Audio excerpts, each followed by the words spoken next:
Selamat datang di channel Pemuja Malam. Jangan lupa like, share, and subscribe ya. Terima kasih. Episode 2.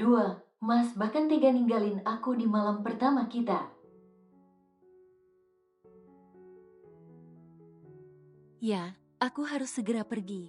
Tania tiba demam. Aku harus ke sana saat ini juga. Ujar Andrian cepat sambil memungut pakaian d***nya dan mengenakannya. Setelahnya, ia berlari menuju koper dan mengambil pakaiannya. Tapi mas, ini kan malam pertama kita. Apa tidak ada orang lain yang bisa kau suruh ke sana? Ucap Yaya pelan. Kita masih punya banyak waktu, ya. Tania sedang membutuhkan aku saat ini. Aku pergi, ucapnya tanpa memiliki perasaan Yaya sama sekali. Yaya terperangah tidak percaya. Ia pikir malam pertamanya akan berakhir indah. Siapa sangka malam pertamanya justru akan berakhir seperti ini. Dipandanginya pintu yang sudah tertutup. Lalu ia mengarahkan pandangannya ke tubuhnya yang sudah tidak tertutup sehelai benang pun. Jujur saja ia kecewa, namun Yaya mencoba menambahkan hati. Sudahlah, mungkin saat ini Tania lebih membutuhkan Mas Rian, ujarnya berusaha berpikir positif. Sepanjang malam, Yaya tidak bisa tidur. Ia terus saja memikirkan sang suami yang tak kunjung kembali ataupun memberi kabar. Yaya jadi ikut khawatir, takut terjadi sesuatu pada gadis kecil itu. Apalagi mengingat dirinya yang dulu pernah mengalami penyakit yang membuatnya tidak bisa bersekolah seperti anak-anak lainnya. Pagi menjelang, tapi Andrian tak kunjung kembali. Padahal ini sudah masuk jam sarapan. Karena masih suasana pesta, mereka harus berkumpul di restoran yang sudah dipesankan Danang sebelumnya. Yaya bingung apa yang akan ia katakan bila orang tuanya menayangkan keberadaan Andrian. Tidak mungkin, kan ia katakan kalau Andrian pergi meninggalkannya di malam pertama karena anak sahabatnya yang tiba panas tinggi. Yaya menghembuskan nafas resah. Ia keluar dari dalam lift dan berjalan menuju restoran dengan perasaan yang campur aduk.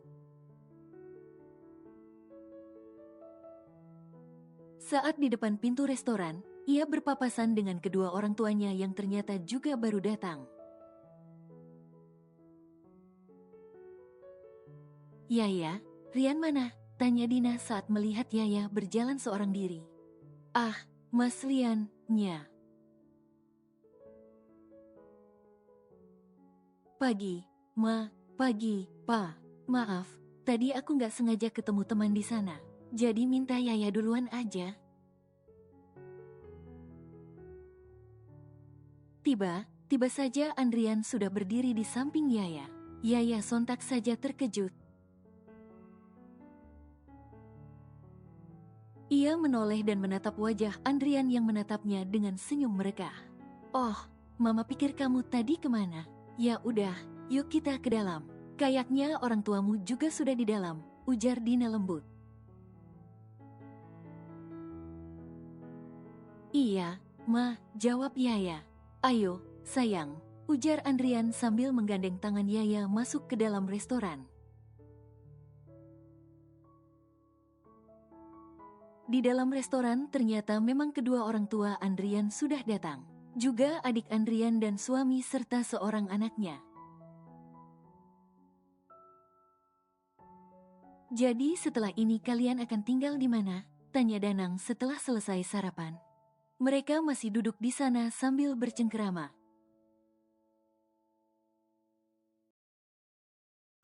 Kami belum sempat membahasnya, Pa, jawab Andrian. Bagaimana, sayang? Kita tinggal di rumah mama papa dulu beberapa hari bagaimana? Setelah itu rumah mama papamu, baru deh pindah ke apartemenmu, Mas. Gimana? Ujar Yaya. Ia memang sudah tahu kalau Andrian memiliki sebuah apartemen minimalis. Tapi apartemenku kecil loh, cuma ada 1 kamar aja. Kamu nggak apa-apa? Tanya Andrian. Aku nggak apa-apa, yang penting kita tinggal bersama. Ya udah, terserah kamu aja. Bagaimana dengan rencana bulan madu kalian? Tanya Danang lagi. Rencananya kami akan bulan madu minggu depan, Pa.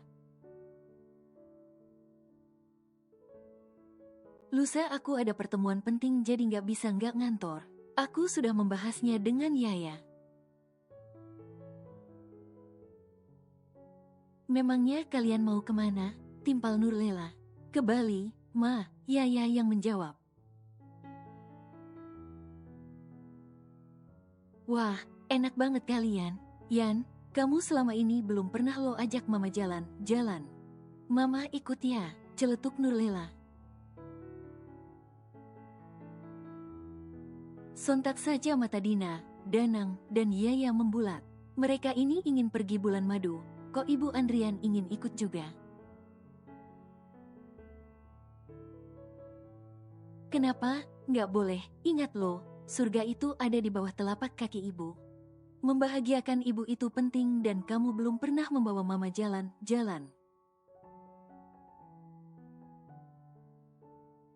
Masa mama yang udah melahirkan dan membesarkan kamu kalah sama perempuan yang baru jadi istri kamu ini? Nurlela memasang wajah sendu. Yaya ingin menolak, tapi khawatir disebut menantu durhaka. Padahal ia baru saja menjadi istri Andrian.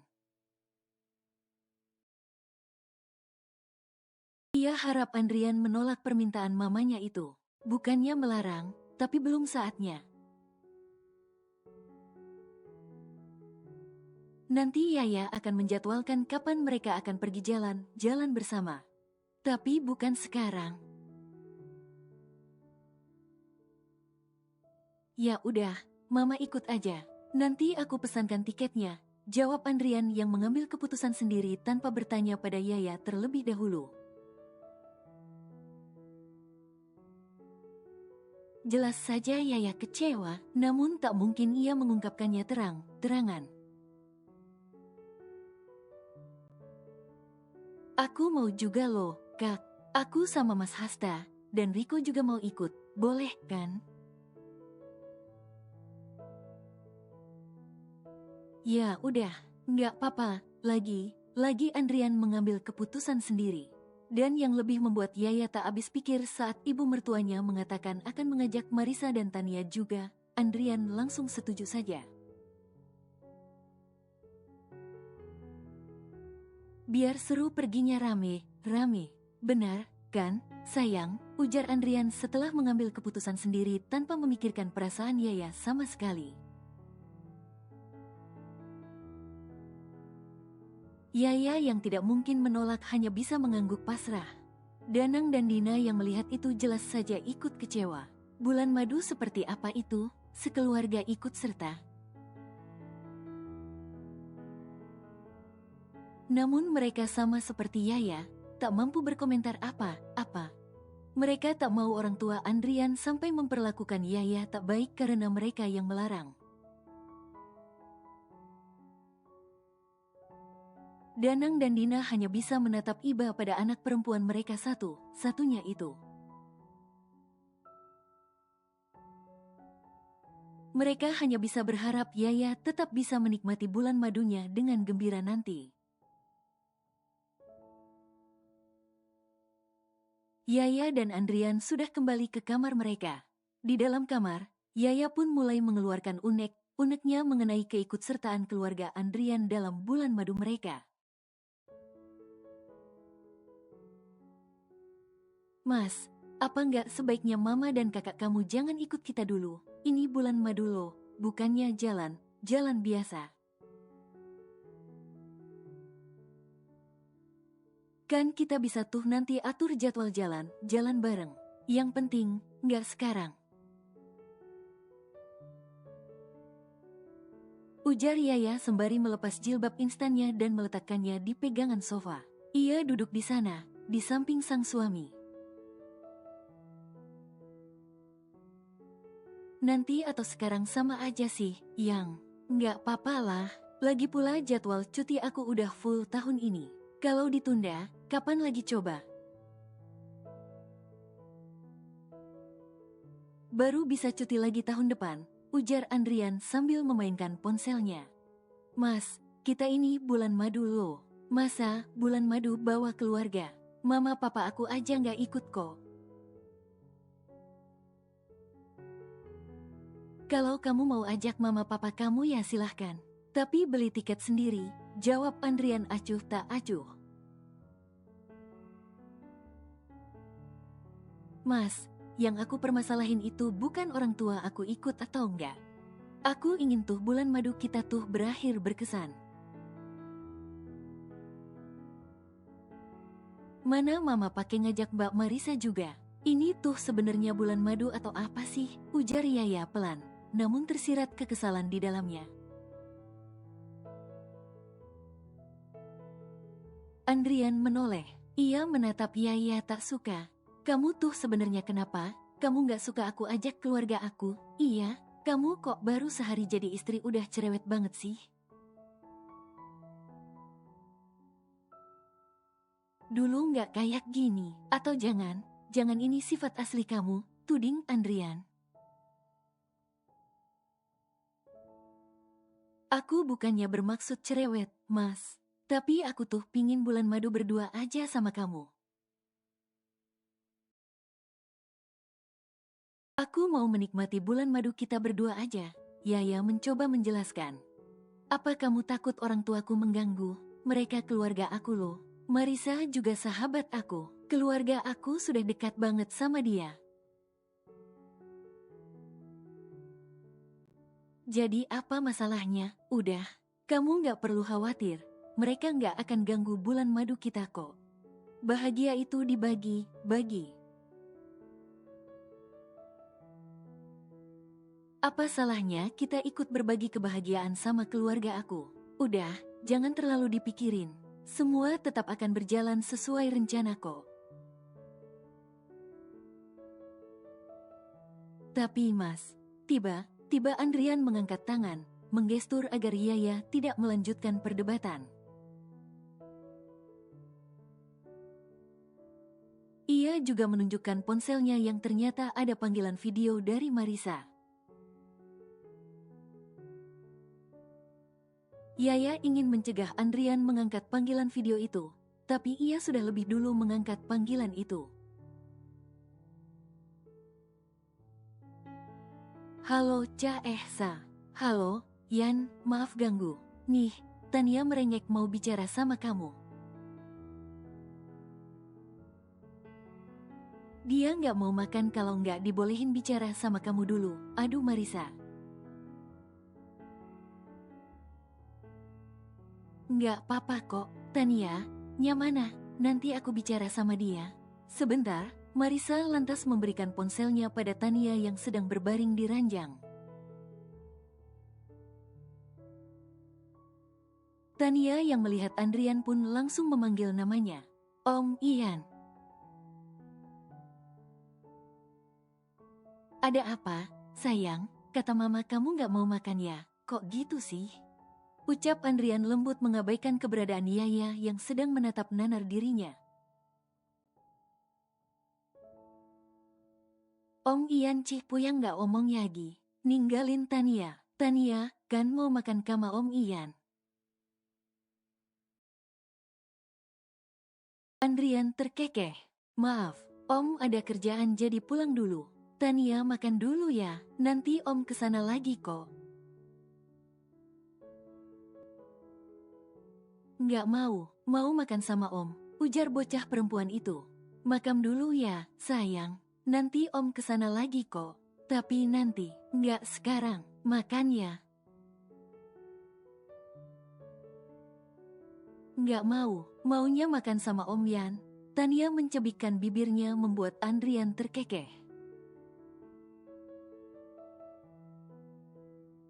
Oke, nanti Om kesana. Tania tunggu ya. Yeay, Tania bersorak girang. Setelah itu, panggilan pun ditutup. Andrian pun mengambil kembali kunci mobil yang tadi diletakkannya di atas meja.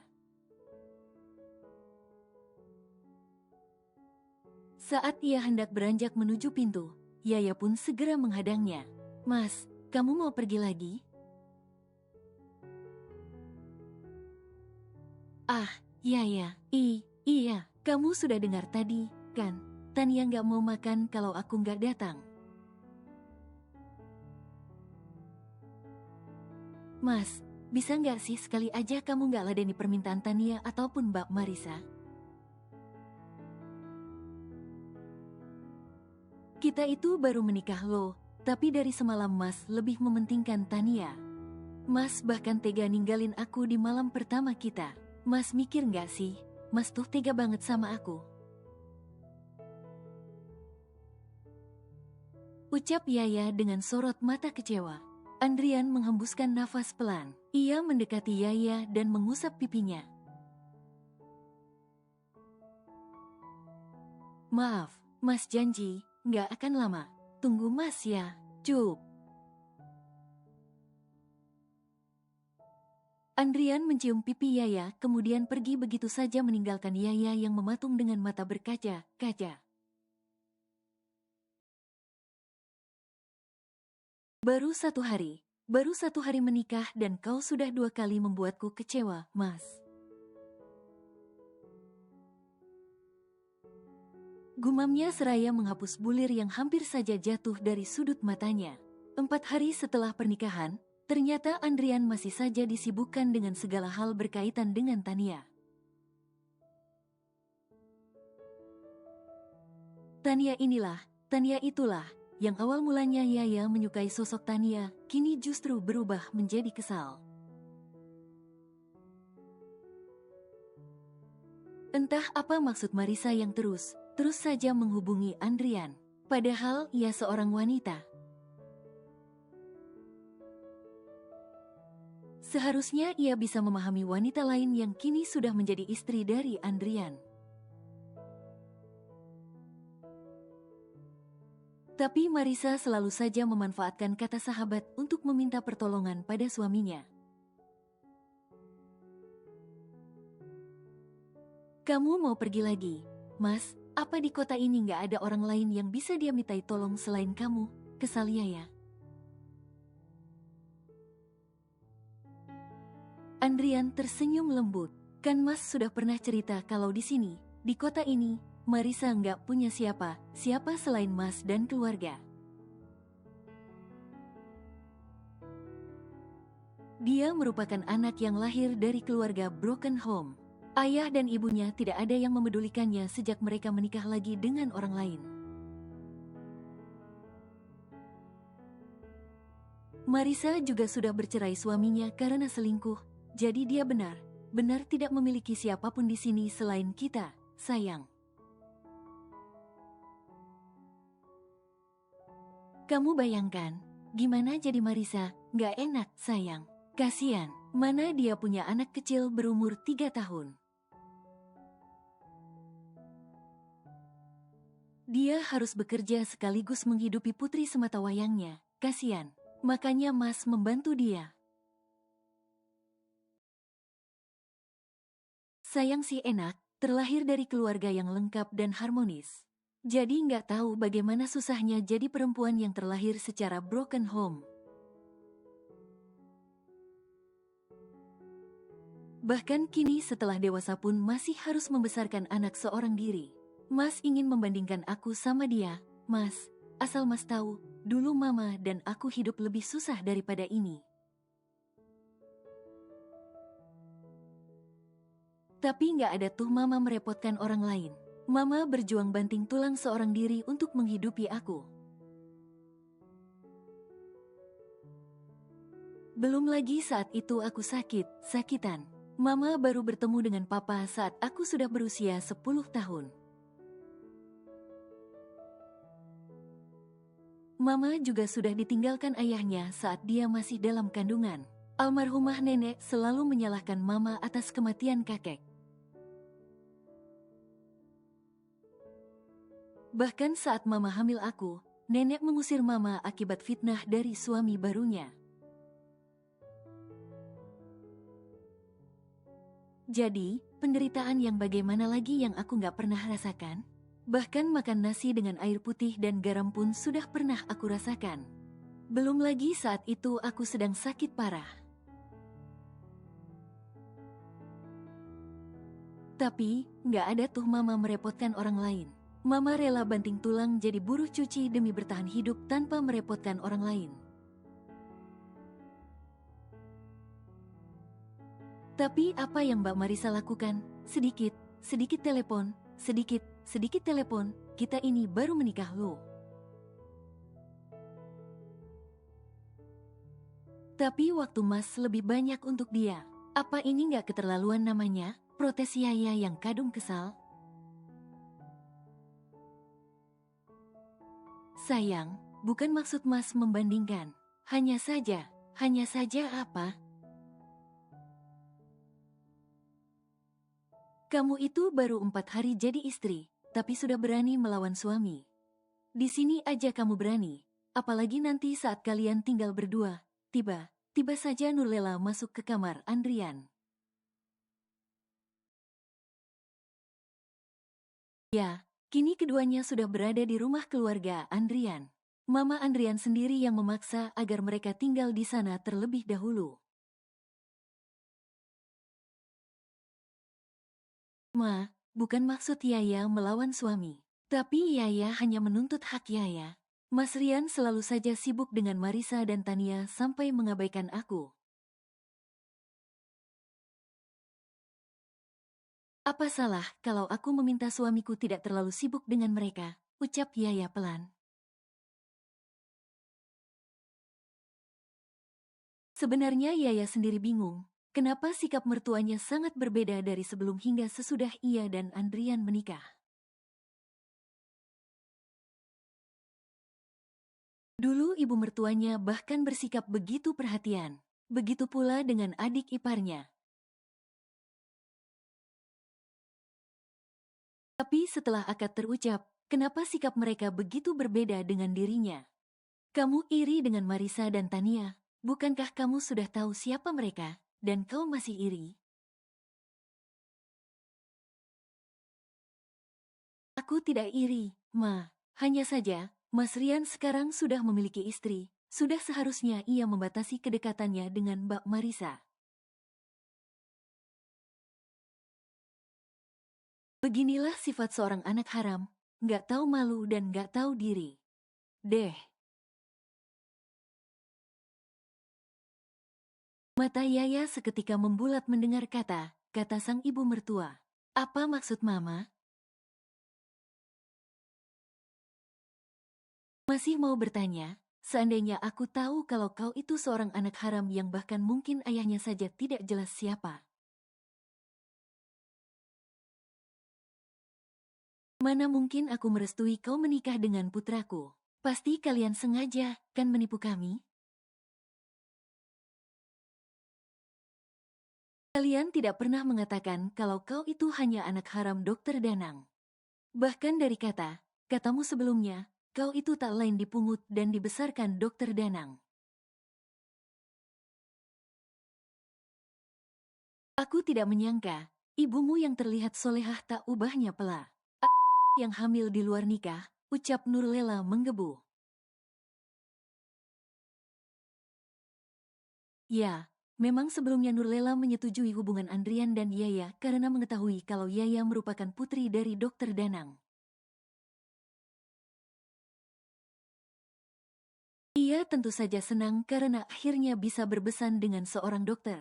Apalagi kini Danang sudah menjabat sebagai kepala KSM Dokter Umum yang menurut Nurlela bukan jabatan kaleng. Namun kekaguman itu sirna saat Danang mengatakan tidak bisa menjadi wali atas pernikahan Yaya dan Andrian sebab Yaya bukanlah anak kandungnya. Yang lebih mengejutkan, Danang menuliskan nasab Yaya untuk dibaca Andrian saat akan berlangsung. Melihat nasab Yaya jatuh pada nama ibunya sendiri, membuat Nurlela segera menyadari kalau Yaya sebenarnya anak di luar nikah ibunya. Nurlela pun seketika membenci Yaya. Seandainya ia mengetahui lebih awal tentang nasab itu, sudah tentu ia takkan mau merestui hubungan keduanya. Selain itu, karena Yaya bukanlah anak kandung Danang, sudah tentu ia tidak memiliki hak atas harta benda Danang. Hal itulah yang membuat Nurlela kian membenci Yaya.